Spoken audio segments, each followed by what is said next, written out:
So one thing Arjun and I share in common is an interest in puns and intemperate reading.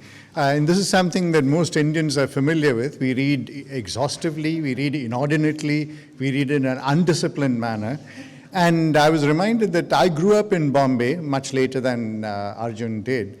But we grew up in independent India amidst the detritus of colonialism, as well as the presence of American troops, which were stationed in Bangalore as a result of the Southeast Asian frontier of the Second World War. So there were lots of books, comics, circulating war comics, George Orwell, Enid Blyton, and so on. So the first three German words I learned in my life, before I learned Offenlichkeit and Dasein and Geist and so on, were Schnell, Schnell, Kamerad and Schweinhund, which came out of the German war comics that I read. But I think when Arjun points to this intemperate reading, I think this is an important thing to remember when we look at this library, where many different kinds of books jostle next to each other. And for me, it's important that I'm standing underneath these hammocks and speaking, because hammocks are a mode of reverie. We read books and we fall asleep, and many years later, we remember the books differently. And very often, after teaching a book for 20 years, I realized that what I'm saying in class bears no resemblance to the book, that I've invented something for myself. And that indeed is our experience of books. But what I want to do here is to just say three things, because the Greeks have told us that 1 is too little and 4 is too much. So 3 things. 1, I want to speak on Arjun. 2nd, I want to speak about libraries. And the 3rd, I want to speak on reading. And I call this A, B, and C, because one is required to do this. So when I was an undergraduate, I went back before this talk and I sat with my notes in my room, and I have all the notes that I took as an undergraduate in Delhi. A lot of them bear the smudges of Delhi summer because you sweat profusely. When you write in fountain ink, what you've written vanishes before your eyes as you write, rather like in Fellini's Roma when they enter the crypt and the images vanish. And I have these notes which are things that I read of Arjun and Carroll's writings on South Indian temples, on caste, the Idangai and the Valangai, the various obscurities of Indian caste, with left-handed castes, right-handed castes, and so on.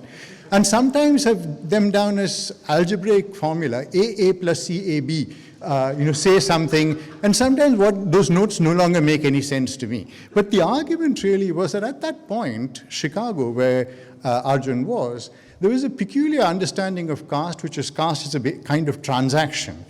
And it was, kind of obscure arguments like food goes down, flowers go up, and these various transactions which construct the hierarchies of caste. And Arjun managed to knock some sense into this in that wonderful book which shaped my understanding of caste as a graduate student, Worship and Conflict Under Colonial Rule, where he talked about these various transactions, but centered on the temple. That people went to the temple, and temples were less about reverence to another being in another sphere. The temples were about constructing hierarchies among human beings. Right? Those transactions actually were localized.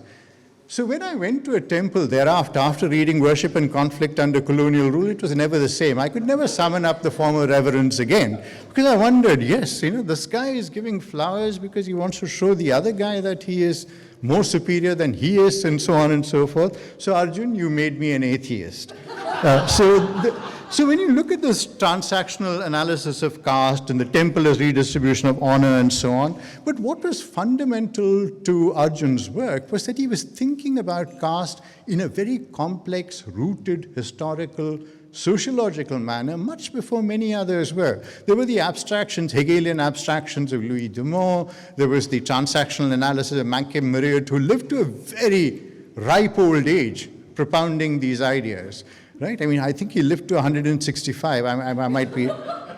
Is that right? Only man, yes. That's right. But one of the interesting things about Arjun was that he was always there first, and he always said something different. Right? So this question of speaking about caste, he spun what caste was very differently for a lot of us by trying to think about the landscape of caste not only as fundamentally violent, inegalitarian, and hierarchical, but also in these micro operations through which people manage themselves, the lives of others, and maintained positions of power.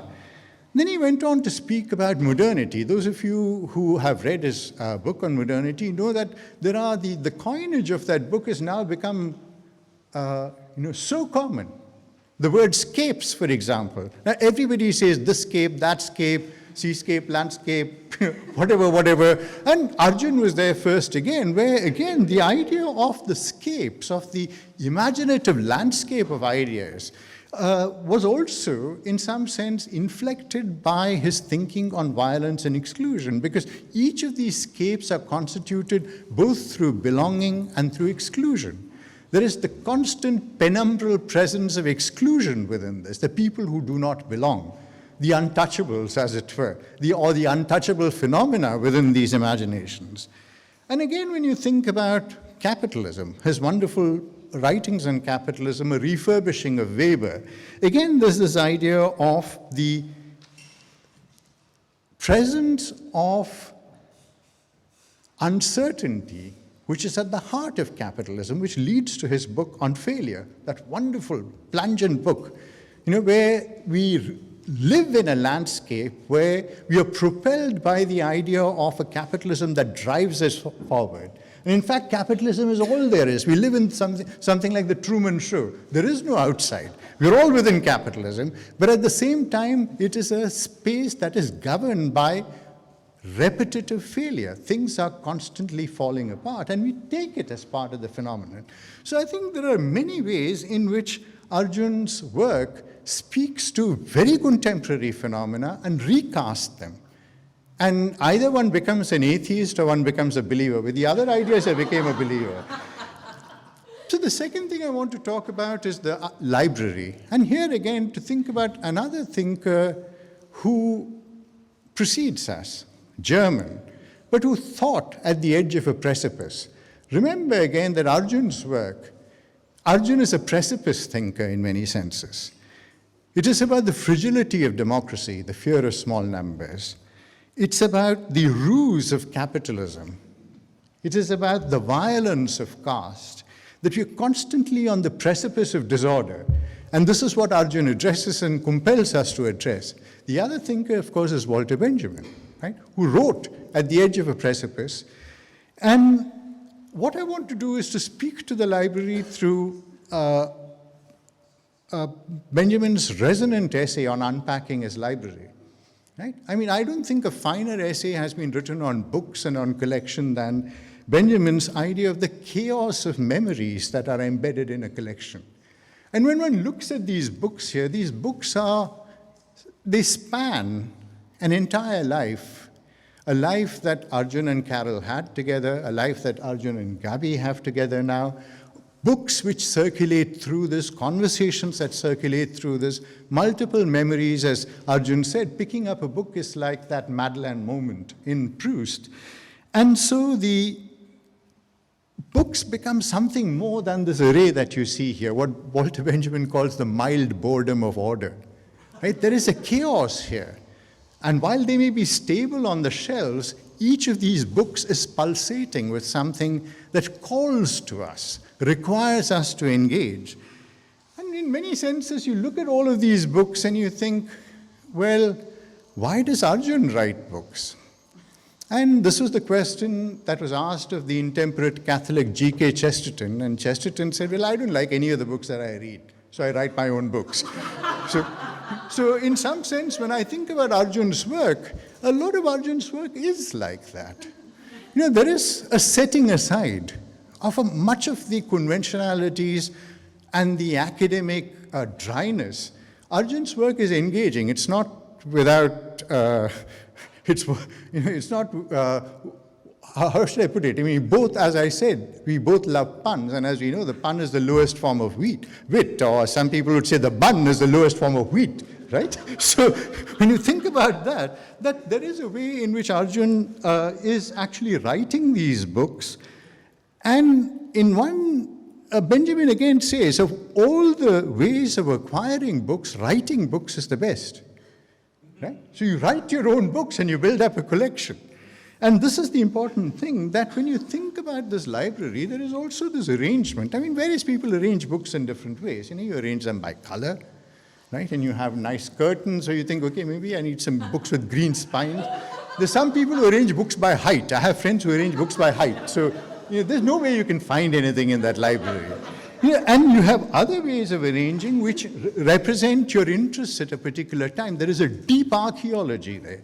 So that when you look at a set of books, you look at the library and you think, this is what Arjun was thinking about at this point. And of course, it's been reordered here, but on his own shelves, there are these accumulations which represent particular passions, particular engagements, particular moments where you stepped aside and said, I'll write my own book now, right? So this question of stratigraphy is important.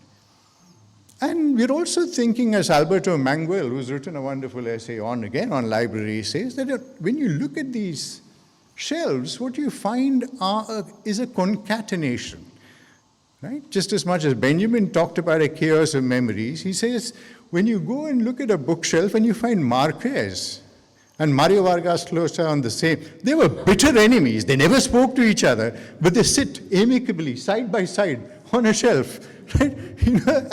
And of course, not talking to each other securely within their covers. But at the same time, we're thinking also about how does one acquire books? How does one present books?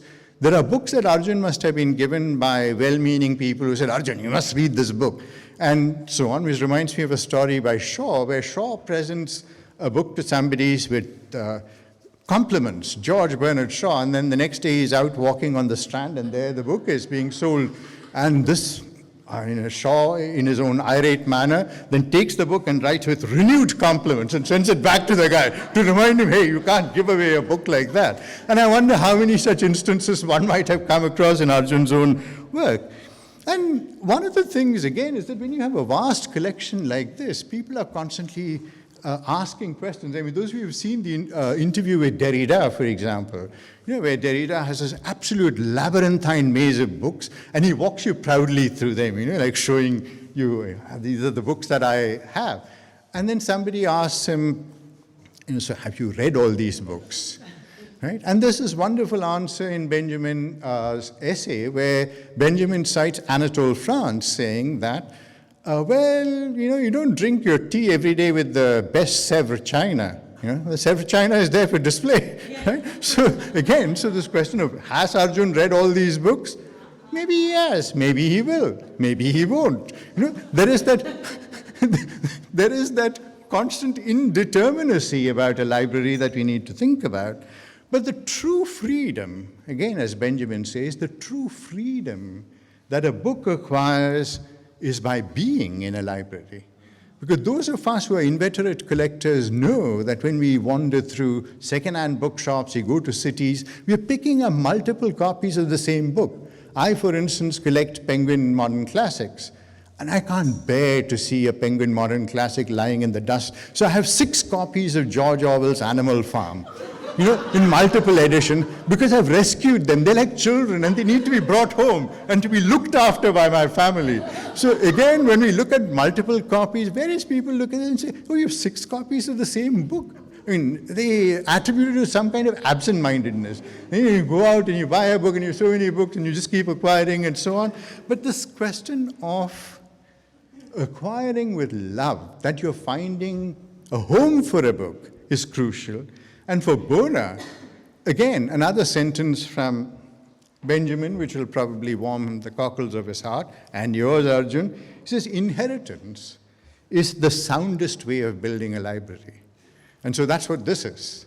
This is Arjun's legacy, Bona's inheritance, Savi's inheritance, which is the best way of acquiring a library that has a life. A library that is located in a chaos of memories, a library that is indeterminate, and which is not just the mild boredom of order. But to end with reading, and here I'd like to end with 2 things. This is wonderful essay by Pankaj Mishra called Edmund Wilson in Benares, which is how he began his career. Now you know him as somebody who excoriates the liberal imperialist order, right? He writes book after book, The Age of Anger, and so on and so forth. But when he was a young student And he went to Banaras Hindu University. And in that library, he came across these books which opened up entire worlds for him. Beyond the mufassil that he was growing in, beyond the boredom of everyday, the tedium of everyday life, he read these books and he comes across Edmund Wilson. Those of you who have read Edmund Wilson know him to be a spectacular, sparkling essayist on almost anything from Lenin to essays on American literature. And through reading Edmund Wilson, he acquires a world that is larger than the space that he occupies, where his mind travels across a much vaster landscape. So this is what we hope will happen. There are people who will come to Savvy, read these books, and suddenly each of these becomes a window and a portal to another time and space, where suddenly they begin to occupy galaxies. And that will be your legacy, Arjun. You know, where you've opened up each of these, every book, a world, a window into another cosmos. For me, growing up in Delhi, in the aftermath of a Nehruvian legacy of building up libraries, public libraries which are part of every neighborhood, I remember walking in at the age of 16 after playing table tennis in the community center. And I walked into the library and there was a book by a man with a funny German name. He was called Wittgenstein, and it said Tractatus Logico Philosophicus. And I looked at that and I thought, okay, what does all of this mean? I wasn't sure which was the name and which was the title. So I took it home and I started reading it, and there was something intractable about that book. And I read it, and I don't know whether I understood it. I don't know whether I still understand it. But I remember lying in bed all night, refusing to be defeated by that. There was a clarity which made sense, but at the same time, I didn't understand what he was saying. And it's that wrestling that I hope will happen with many of these books, because these books come from a time of reading, a time of reflection, a space of thought that you occupied. They don't immediately become available to somebody who picks up the book. And it's that wrestling that we do with every book in a hammock, and we transform that book and we misremember it. And that really is the act of reading. So I'll stop there. Thank you.